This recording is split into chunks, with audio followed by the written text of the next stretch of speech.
Welcome into the roundtable. I'm Brad Wakai. That's Tyson Gentry. A little bonus pod today discussing the Kyrie Irving trade.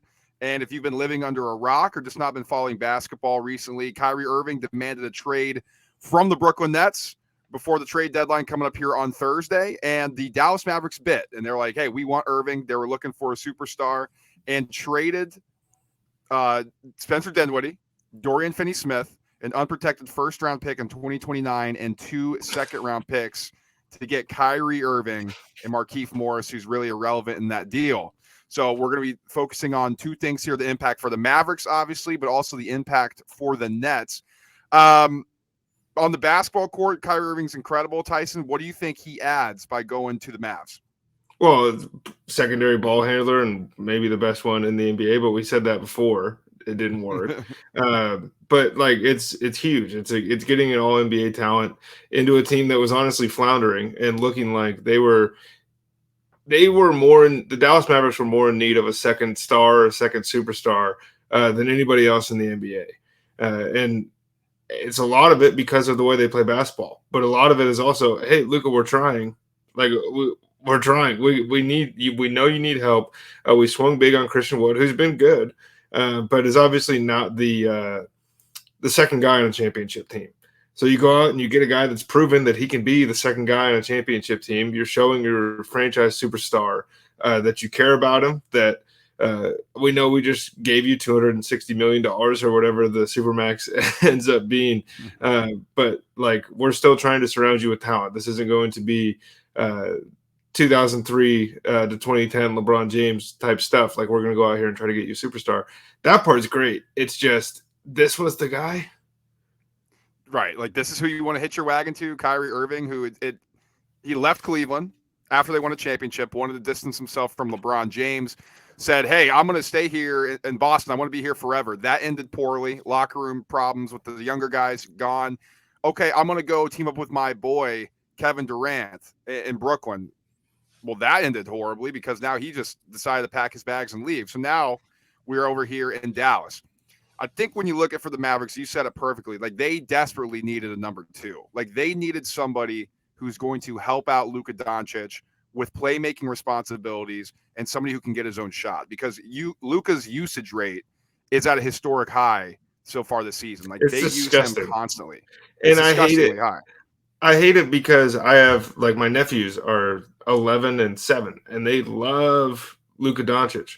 And so when they're like playing with their friends, nobody ever passes the fucking ball because it's like this is how he play. And you know it's a little tiny nitpick. I'm also a Suns fan, so that's mostly where this is coming from.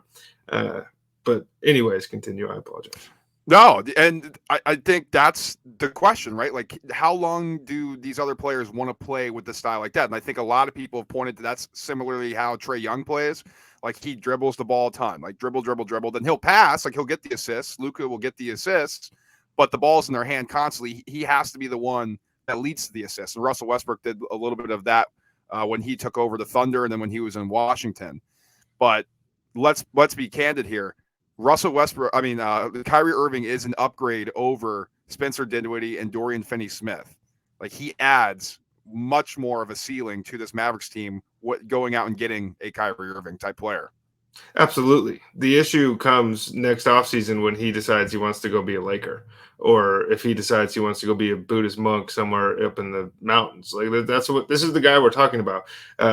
Great basketball player, but today even he comes out in the press conference and he starts bringing up some of the things that were getting him in trouble, 3 months ago, and it's like, why did you make that a story again?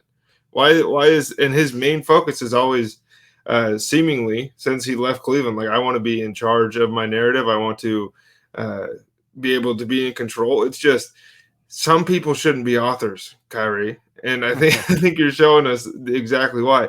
And you said it, man. The life cycle of this dude on teams is like, think back to when LeBron comes back to Cleveland.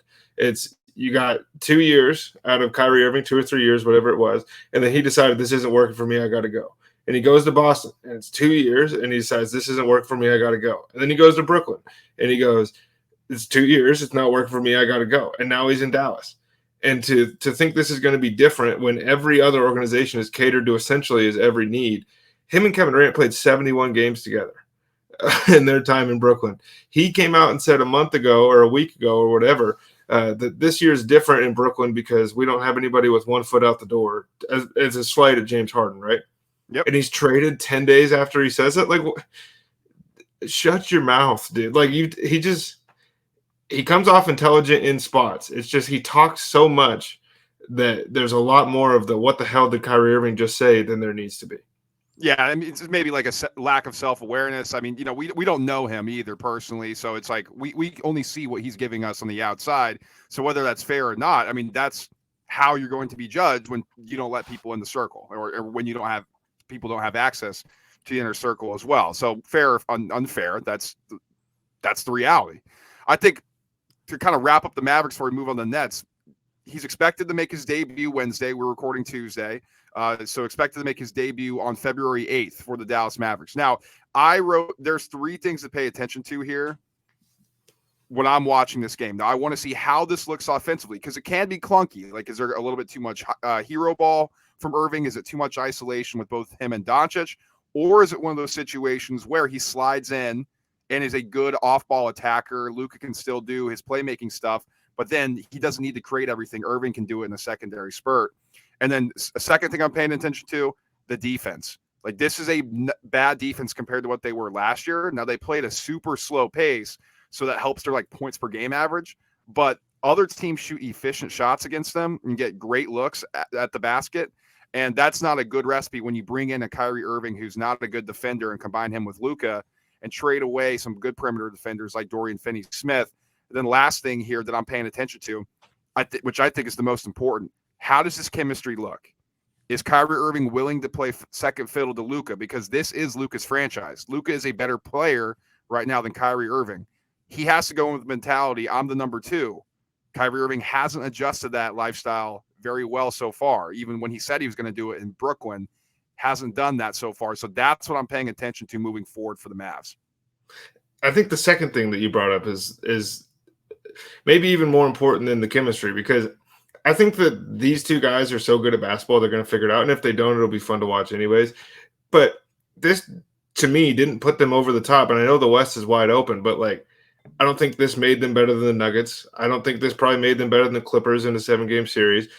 You can kind of pick your way down the West. Phoenix is getting healthy. I'm not a very big believer in their postseason success this year, but like, Memphis is on a skid, but if they figure it out, like, it didn't elevate Dallas above any of these teams to me.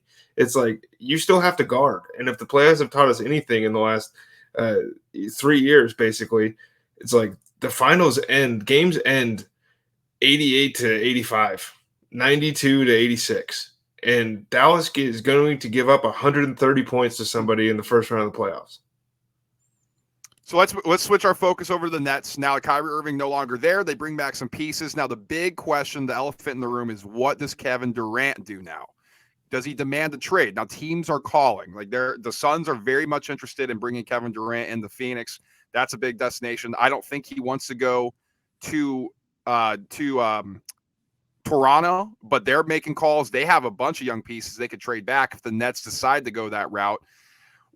Do you think they should just say, hey, man, Cam Thomas is a bucket right now. It looks like they have a bunch of players that are young who want to play together, and KD can kind of scrap together something? Like, where would you go for the Nets?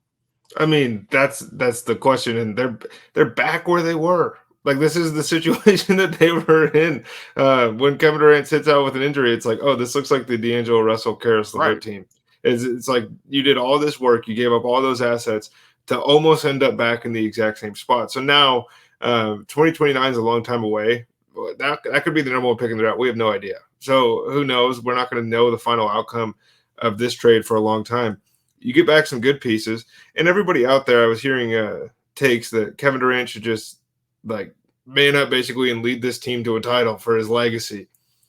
And I don't think he'd like, if he could do that, they would have won one 2 years ago. I don't know if this team can take down Boston with just Kevin Durant, or if this team can take down the Milwaukee Bucks with just Kevin Durant. If I'm him, there's not like, do I really want to go learn how to play in Phoenix, like with those guys? Do I want to go learn how to play in Toronto with those guys? I already know how to play with these guys. Cam Thomas is getting 40 a game the last couple of nights. Nick Claxton is I mean, who would you compare him to in the past of the NBA? He's like a young Yeah, he's DeAndre Jordan. legit. The way he's He's running legit. around, dunking everything, blocking everything, his effort is super good.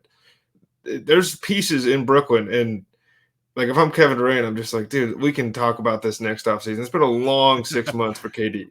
Yeah, for sure. And then they have pieces to trade too. Now the rumor is they're not necessarily done giving up their assets because they have Joe Harris, Seth Curry, and Patty Mills who all play a similar position. A shooter, not a great defender, none of these 3-and-D guys that we've been accustomed to. So some of those guys are going to be moved to a veteran team. They can get back some either young pieces or draft picks, so they can start to replenish a bit here.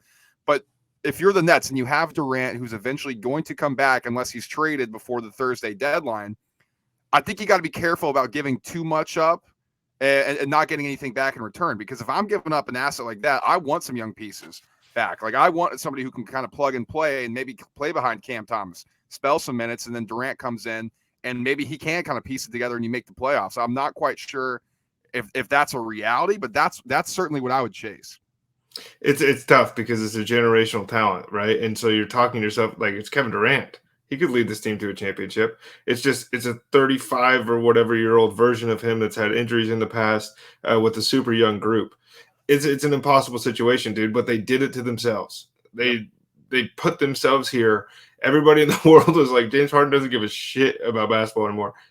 Let's go get James Harden. Kyrie Irving doesn't care about playing basketball. Let's go get Kyrie Irving. Like KD is, we all know, he's lives and dies basketball. That's his. He loves basketball.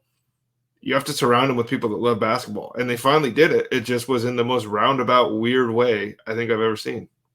And we know Jock Vaughn's done a great job so far in Brooklyn, a very good young head coach in this league. And I think he's done a great job with these pieces that's been left behind without Irving. They've been feisty. Brooklyn's not done, whether it's Kevin Durant that's on the move or some of these veteran pieces to get pieces back.